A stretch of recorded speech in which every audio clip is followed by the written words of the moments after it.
বিসমিল্লাহির রহমানির রহিম। প্রিয় দেশবাসী, আসসালামু আলাইকুম। আজকে আমি আপনাদের সাথে একটি বিষয় নিয়ে খুব সংক্ষেপে দুটি কথা বলতে চাই। যে বিষয়টি সমাজের প্রত্যেকটি শ্রেণী পেশার মানুষকে স্পর্শ করে। যে বিষয়টি কি সেটি সেটি হচ্ছে আমাদের পরিবেশ। অর্থাৎ আমি, আপনি, আমরা সকলে যে পরিবেশটাতে থাকি সেই পরিবেশটি কেমন, আমার আশপাশটি কেমন। আপনারা নিশ্চয়ই অধিকাংশ ক্ষেত্রে খেয়াল করে দেখেছেন, আমরা ঢাকা শহরের যে কোনো রাস্তাঘাটই হোক, যে কোনো এলাকাই হোক, যে কোনো জেলা শহরের এলাকাই হোক, রাস্তাঘাট হোক, এমনকি উপজেলা পর্যায়েও ক্ষেত্র বিশেষে বিভিন্ন গ্রামগঞ্জেও আমরা দেখেছি যে যেখানে বাজার ঘাট বা রাস্তা চলাচলে বেশি, সেই জায়গাগুলোতে চারিদিকে একটা জিনিস খুব পরিষ্কারভাবে চোখে পড়ে, যেটি আমরা যখন ছোট ছিলাম, আজকে থেকে 40 বছর আগে, 30 বছর আগে দৃশ্যটা এমন ছিল না, কিন্তু বর্তমানে দৃশ্যটা এইরকম। সেটা কেমন?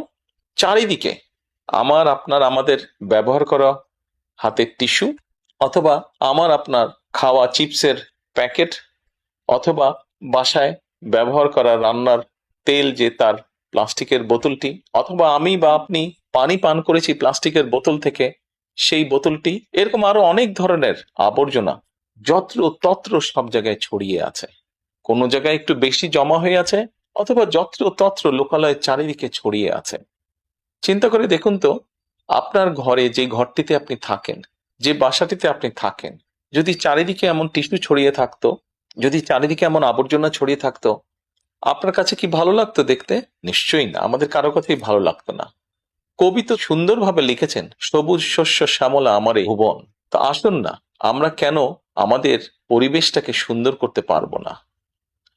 বাংলাদেশের অধিকাংশ মানুষই পায়ে হেঁটে চলে, অথবা রিকশায় যায়, অথবা বাসে চলাচল করে। এই মানুষগুলো যখন রাস্তা পার হয়, বিভিন্ন জায়গায় যখন আবর্জনা জমে থাকে, ময়লা থাকে, এই মানুষগুলোর কিন্তু অনেক কষ্ট হয়, বিভিন্ন জায়গায় অনেক দুর্গন্ধ হয় এই আবর্জনা জমে থাকে।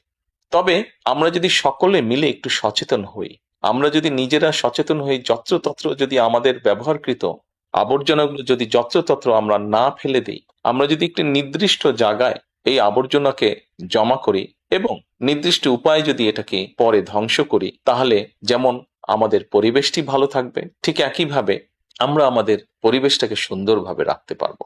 দেখুন, অনেক জায়গায় আমি দেখেছি, গত কয়েক মাসে যখন আমি দেশের বিভিন্ন জায়গায় গিয়েছি, হয়তো কোনো একটি পুকুরের পাশ দিয়ে যাচ্ছি, দেখেছি পুকুরের ভিতরে বিভিন্ন রকম ময়লা স্তূপ হয়ে পড়ে আছে, অথবা পুকুর পাড়ে বিভিন্ন ময়লা স্তূপ হয়ে পড়ে আছে। অথচ একসময় কিন্তু এই পুকুর পাড়েই মানুষ বিকেলে বসতো, গল্প করত পরিবার পরিজন নিয়ে। কিন্তু এখন আবর্জনার জন্য সেটি সম্ভব হয় না।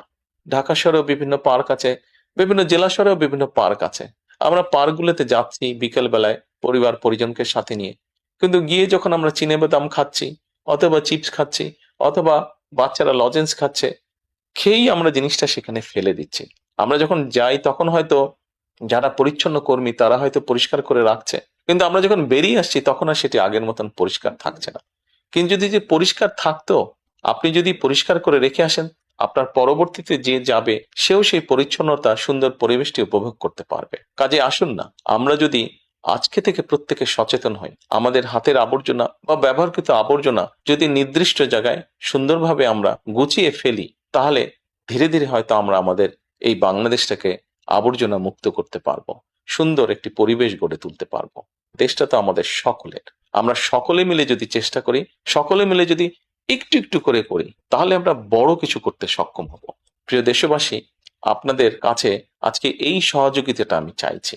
আমরা সকলে মিলে আসুন, চেষ্টা করি আমাদের দেশটিকে পরিষ্কার সুন্দর রাখতে। আমরা সকলে মিলে চেষ্টা করি আমাদের পরিবেশটিকে সুন্দর পরিষ্কার রাখতে, যা নিশ্চিত করবে আমাদের আগামী দিনের বংশধরদের জন্য একটি সুস্থ দেশ, সুস্থ পরিবেশ। সকলকে আন্তরিক ধন্যবাদ। আসসালামু আলাইকুম।